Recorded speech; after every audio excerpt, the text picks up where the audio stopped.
જય શ્રી કૃષ્ણ. રાધે રાધે. માતા સિદ્ધાત્રી યથાર્થ જે સિદ્ધાત્રી ગંધર્વ, યક્ષ, અસુરો અને દેવતાઓ દ્વારા સદા પૂજનીય છે અને પોતાના ભક્તોને અષ્ટનવ નિધિ પ્રદાન કરતી સિદ્ધાત્રી દુર્ગા દેવી આપ સૌને સિદ્ધિ પ્રદાન કરે. મિત્રો, આજે શારદી નવરાત્રિનો અંતિમ દિવસ છે. નવરાત્રિના 9મા દિવસે મા દુર્ગાની 9મી શક્તિ મા સિદ્ધાત્રીની સમગ્ર વિધિ વિધાન સાથે પૂજા અર્ચના કરવામાં આવે છે. માતા દુર્ગાનું આ સ્વરૂપ સર્વ સિદ્ધિ અને મોક્ષ પ્રદાન કરનારું છે. એટલા માટે તેમને સિદ્ધાત્રી કહેવાય છે. આ દિવસે મહાનવમી પણ કહેવામાં આવે છે. તો ચાલો આજે નવરાત્રિના અંતિમ દિવસે મા સિદ્ધાત્રીની પૌરાણિક કથાનું શ્રવણ કરતા કરતા નવરાત્રિ કથાનું સમાપન કરીએ અને આ અંતિમ દિવસે માતાની પૂજા કરવાનું વિધાન પણ જાણીએ. વિડીયો શરૂ કરતા પહેલા જો તમે ચાહો છો કે મા સિદ્ધાત્રીની કૃપા હંમેશા તમારી ઉપર, તમારા સંતાનો ઉપર બની રહે તો આ વિડીયોને એક લાઈક કરી કોમેન્ટમાં જય મા દુર્ગા અવશ્ય લખી લેજો, જેથી એમની કૃપા, એમના આશીર્વાદ હંમેશા તમારા ઉપર બન્યા રહે. તો ચાલો આજનો વિડીયો શરૂ કરીએ. મિત્રો, મા સિદ્ધાત્રીની પૂજા અર્ચના કરવાથી તમારા કાર્યો સિદ્ધ થાય છે અને મોક્ષ પ્રાપ્ત થાય છે. દેવ દૈત્યો, ઋષિમુનિઓ, યક્ષ, કિન્નર અને ગૃહસ્થ આશ્રમમાં જીવન વિતાવનારા ભક્તોમાં સિદ્ધાત્રીની આરાધના કરે છે. તેમની પૂજા કરવાથી ધન, યશ અને બળની પ્રાપ્તિ થાય છે. મા સિદ્ધાત્રી કમળ પર બિરાજમાન છે અને તેમને 4 ભુજાઓ છે. માતાના જમણા તરફના નીચેના હાથમાં કમળનું પુષ્પ છે અને ઉપરના હાથમાં શંખ શોભે છે. ડાબા બાજુના નીચેના હાથે ગદા છે અને ઉપરના હાથે ચક્ર શોભે છે. માતાએ આ સ્વરૂપમાં લાલ વસ્ત્રો ધારણ કર્યા છે. નવરાત્રિના અંતિમ દિવસે એટલે કે 9મા દિવસે મા દુર્ગાના સિદ્ધાત્રી સ્વરૂપે પૂજા કરવામાં આવે છે. મા દુર્ગાની 9મી શક્તિ સ્વયં સિદ્ધાત્રી છે. નવરાત્રિના પૂજનના 9મા દિવસે તેમની આરાધના કરવામાં આવે છે. આ દિવસે શાસ્ત્રોક્ત વિધિ વિધાન અને પૂર્ણ નિષ્ઠાથી સાથે ભક્તિ કરનાર વ્યક્તિને દરેક પ્રકારની સિદ્ધિઓ પ્રાપ્ત થાય છે. મા દુર્ગાના સિદ્ધાત્રી સ્વરૂપની પૌરાણિક કથાનું પ્રમાણિક વર્ણન આપણને શિવ પુરાણ અને દેવી ભાગવતમાં મળશે. દેવી પુરાણ અનુસાર ભગવાન શિવને મા સિદ્ધાત્રીની કૃપાથી જ સિદ્ધિઓ પ્રાપ્ત થઈ હતી. દેવીની કૃપાથી ભગવાન શિવના શરીરનો અર્ધો ભાગ દેવીનો થયો હતો અને તેથી જ તેઓ અર્ધા નાગેશ્વરી કહેવાયા હતા. જ્યારે માતા કુષ્માંડાના સ્વરૂપે મા દુર્ગાએ આ બ્રહ્માંડની રચના કરી ત્યારે તેમણે પોતાની તમામ સિદ્ધિઓ એટલે કે 8 મહાસિદ્ધિ અને 10 ગૌણ સિદ્ધિઓ ત્રિવેદી બ્રહ્મ, વિષ્ણુ અને મહેશને અર્પણ કરી.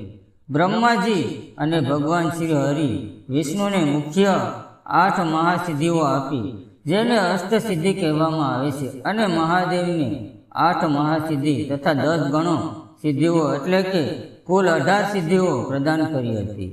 આ રીતે ત્રિદેવીને તમામ સિદ્ધિઓ પ્રદાન કરવાના કારણે મા દુર્ગાની સિદ્ધિદાત્રી દેવી કહેવામાં આવે છે અને નવરાત્રિના 9મા દિવસે તેમની પૂજા કરવામાં આવે છે. હવે જોઈએ કે મા સિદ્ધાત્રીની પૂજા અર્ચના કેવી રીતે કરવી જોઈએ. તો શારદી નવરાત્રિના 9મા દિવસે એટલે કે અંતિમ દિવસે બ્રહ્મ મુહૂર્તમાં ઉઠીને સ્નાન કરીને શુદ્ધ થઈ જવું જોઈએ.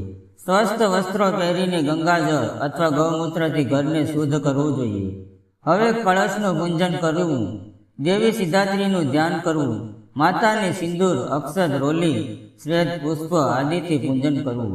ત્યારબાદ સફેદ રંગના વસ્ત્રો અર્પિત કરવા. ત્યારબાદ માતાની સામે દીવો પ્રગટાવવો. પછી તેમને મિષ્ટાન, પંચમેવો, ફળ અર્પિત કરવા. માતા સિદ્ધાત્રીને પ્રસાદમાં નવરસરયુક્ત ભોજન, 9 પ્રકારના પુષ્પ અને 9 પ્રકારના ફળ અર્પિત કરવા જોઈએ. પછી માતાની આરતી અને સ્તુતિ કરવી. આ દિવસે મા સિદ્ધાત્રીની મોસમી, ફળ, ચણા, પૂરી, ખીર, નાળિયેર, હલવો વગેરેની ભોગ અર્પણ કરી શકાય છે. કહેવામાં આવે છે કે માતાની આ વસ્તુનો ભોગ અર્પણ કરવાથી તેઓ અત્યંત પ્રસન્ન થાય છે. આ દિવસે માતા સિદ્ધાત્રીનું વધુમાં વધુ ધ્યાન કરવું જોઈએ અને ઓમ દેવી સિદ્ધાત્રી નમો આ મંત્રનો જપ કરવો જોઈએ. હવે ઘણા ભક્તો નવમીના દિવસે પણ કન્યા પૂજન કરે છે. તો જો તમારા ઘરે પણ નવમીના દિવસે કન્યા પૂજન થાય છે, તો આ દિવસે તમે દેવી દુર્ગાના સ્વરૂપે કન્યાઓનું પૂજન કરી શકો છો. કન્યાના પૂજનની વિગતવાર વિધિ, તેની પાછળનું વૈજ્ઞાનિક કારણ, પૌરાણિક કથા અને તેમાં કઈ કન્યાઓનું પૂજન કરવું જોઈએ.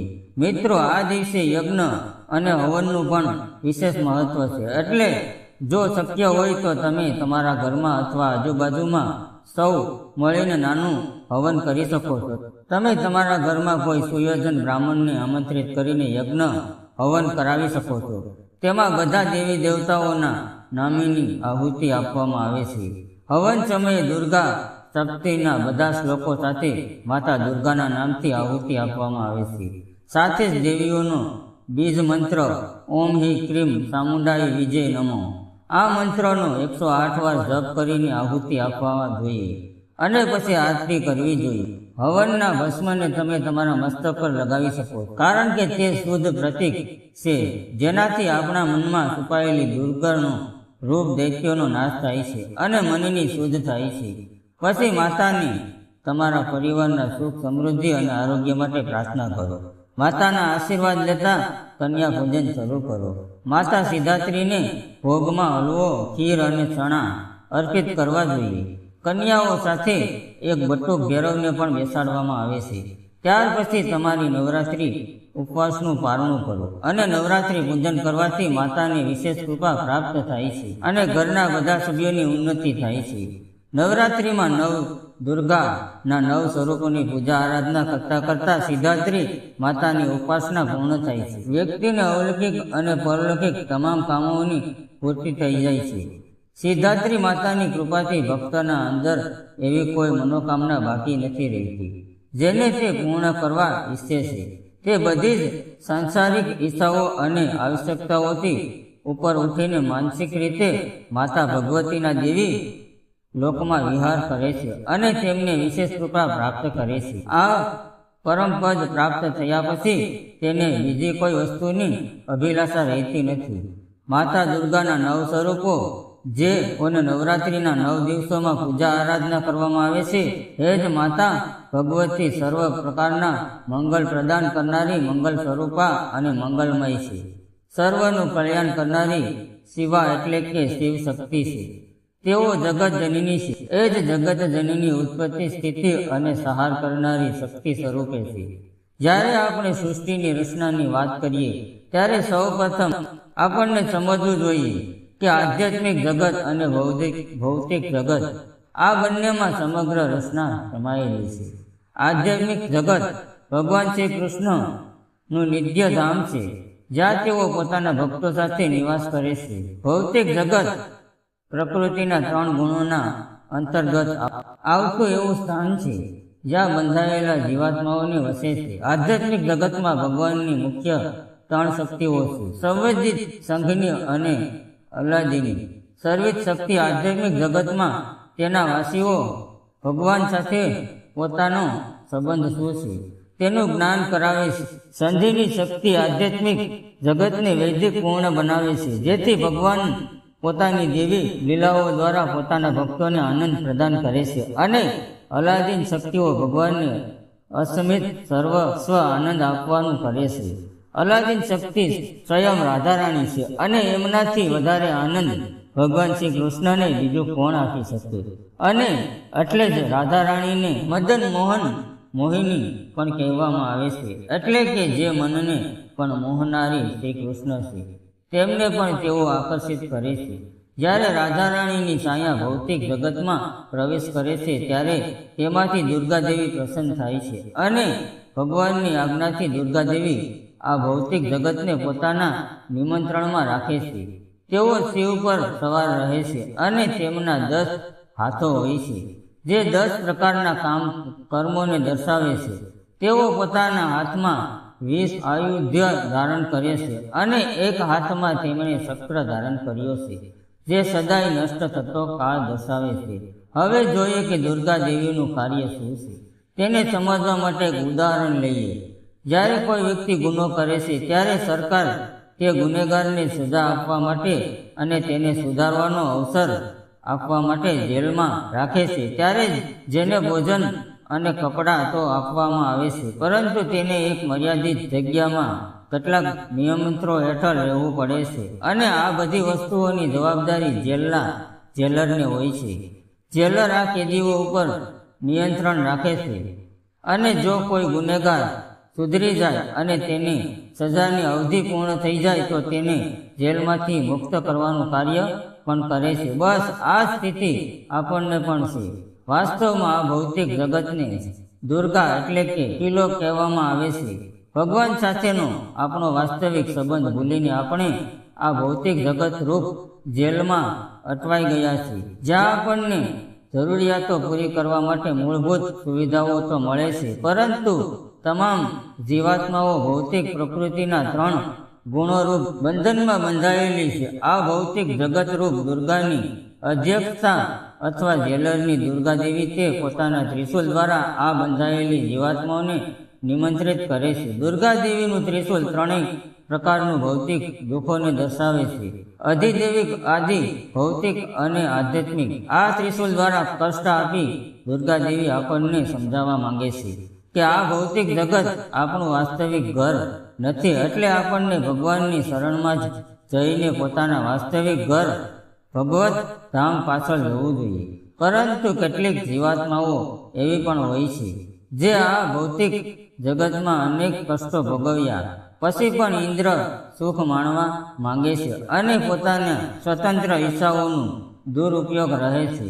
આવા જીવ માટે દુર્ગા દેવી એવા અવસરો પેદા કરે છે કે જેથી તેઓ સદાય આ ભૌતિક જગતમાં જ રહે છે અને જન્મ મરણ જરા વેધીનું ચક્ર ચાલુ જ રહે છે. ક્યારેક કેટલાક લોકો ભૌતિક વરદાન મેળવવા માટે પણ દુર્ગા દેવીની ઉપાસના કરે છે. તેમની આરાધનાથી પ્રસન્ન થઈ દેવીને તેમની ભૌતિક સુખ, સમૃદ્ધિ અને સંપત્તિ તો આપે છે, પરંતુ દુર્ગા દેવીની આવી કૃપાની ખરેખર આપણને કપટ કૃપા માનવી જોઈએ, કારણ કે આવા ક્ષણિક સુખથી આપણને પોતાના જીવનની વાસ્તવિક આધ્યાત્મિક સ્થિતિને ભૂલી જઈએ છીએ. તેથી દુર્ગા અષ્ટમી અથવા નવરાત્રિના સમયમાં દુર્ગા દેવીની આરાધના કરતા આપણે એમની પાસે એ જ પ્રાર્થના કરવી જોઈએ કે તેઓ આપણને ભગવાન શ્રી કૃષ્ણની શુદ્ધ ભક્તિ અને સેવા પ્રદાન કરે, જેથી આપણે આપણા આ ભૌતિક જગત રૂપ દુર્ગામાંથી મુક્ત થઈને પોતાના વાસ્તવિક ઘરે પરત જઈ શકીએ. તો આજે નવરાત્રિના અંતિમ દિવસે આપણે દેવી દુર્ગા પાસે આપ સૌ માટે એ જ પ્રાર્થના કરીએ છીએ કે તેઓ તમને દરેક પ્રકારનું ભૌતિક સુખ, સમૃદ્ધિ અને શાંતિ આપે, દરેક પ્રકારના કષ્ટ અને સંકટ દૂર કરે અને સાથે સાથે પરમ ભગવાન શ્રી કૃષ્ણની શુદ્ધ ભક્તિ અને સેવા કરવાની આધ્યાત્મિક શક્તિ પ્રદાન કરે, જેથી તમે તમારા જીવનમાં વાસ્તવિક લક્ષ્યને પ્રાપ્ત કરી શકો. જો તમને અમારાથી આ નવરાત્રિના સમયમાં આદ્યાશક્તિ જગદંબાનો મહિમાનો આ પ્રમાણભૂત પ્રસાર કાર્ય સારું લાગ્યું હોય તો આપ અમારા માટે પણ પ્રાર્થના કરજો. અમે આ રીતે ગુરુ અને શ્રી કૃષ્ણની કૃપાથી વૈદિક સનાતન ધર્મનું પ્રસાર કાર્ય ચાલુ રાખી શકીએ. જ્યારે આપણે ભગવાનના કોઈ કાર્યને આગળ વધારવામાં ધન અને સંપત્તિનો ઉપયોગ કરીએ છીએ ત્યારે આપણા ધનમાં કમી નથી થતી, પરંતુ એમાં વધારો જ થાય છે, કારણ કે ભગવાન પોતાના પાસે કશું રાખતા નથી. તેઓ આશીર્વાદ આપીને બમણું કરીને આપણને પરત આપી દે છે. તો મિત્રો, ચાલો આજની નવરાત્રિ કથાનું સમાપન કરતા પરમ આદ્યાશક્તિ માં જગદંબાને સત કોટી પ્રણામ કરીએ અને એમનાથી પરમ આધ્યાત્મિક શક્તિરૂપ આશીર્વાદની કામના કરીએ. તો મિત્રો, આજની આ કથા તમને કેવી લાગી કોમેન્ટ કરીને જણાવજો. અમને આશા છે કે આ કથા તમને સારી લાગી હશે. જો સારી લાગી હોય તો વિડીયોને એક લાઈક કરી લેજો અને કોમેન્ટમાં જય માં દુર્ગા અવશ્ય લખી લેજો, જેથી એમની કૃપા, તેમના આશીર્વાદ હંમેશા તમારી ઉપર, તમારા સંતાનો ઉપર બન્યા રહે.